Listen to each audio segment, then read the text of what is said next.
मोहम्मद रफी हे केवळ महान गायकच नव्हे तर उत्तम व्यक्तीही होते। त्यांना प्रत्यक्ष भेटण्याची संधी मिळाली नाही, परंतु त्यांच्यावर प्रचंड प्रेम असल्याने त्यांच्या आवाजातील गाणे ऐकल्याशिवाय माझा दिवस सुरू होत नाही, अशा भावना ज्येष्ठ चित्रपट अभिनेते आणि मोहम्मद रफी यांचे चाहते मोहन जोशी यांनी व्यक्त केल्यात। महान गायक मोहम्मद रफी यांची जन्मशताब्दी आणि त्यांच्या 45व्या पुण्यतिथीच्या पूर्वसंध्येला संवाद पुणे आणि प्रतीक प्रकाशन यांच्या संयुक्त विद्यमाने ज्येष्ठ सिनेपत्रकार लेखक सुभाषचंद्र जाधव लिखित स्वरसम्राट मोहम्मद रफी या ग्रंथाचे प्रकाशन मोहन जोशी यांच्या हस्ते झाले। त्यावेळी ते बोलत होते। महाराष्ट्र साहित्य परिषदेच्या माधवराव पटवर्धन सभागृहात कार्यक्रमाचे आयोजन करण्यात आले होते। टाटा मोटर्सचे प्लांट हेड व्ही गांधी यांची विशेष उपस्थिती होती।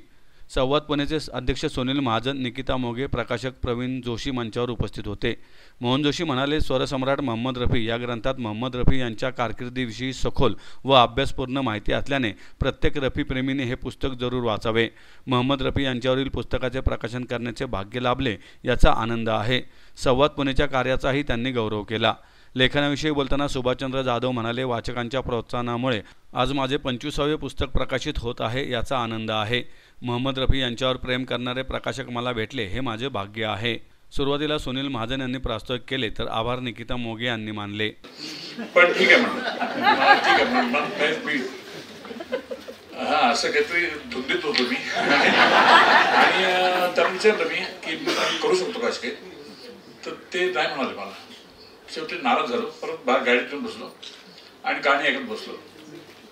मी कधीही सांताक्रूजवरनं होताना त्या मजारीपाशी गेलो की सलाम करतो त्याला। याचं कारण माझं प्रचंड प्रेम आहे त्या माणसावर।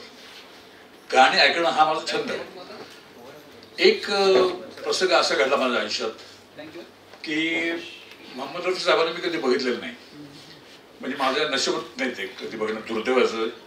पण आज रफी साहेबांचं नाव घेताना तर मला खूप आठवण येतात।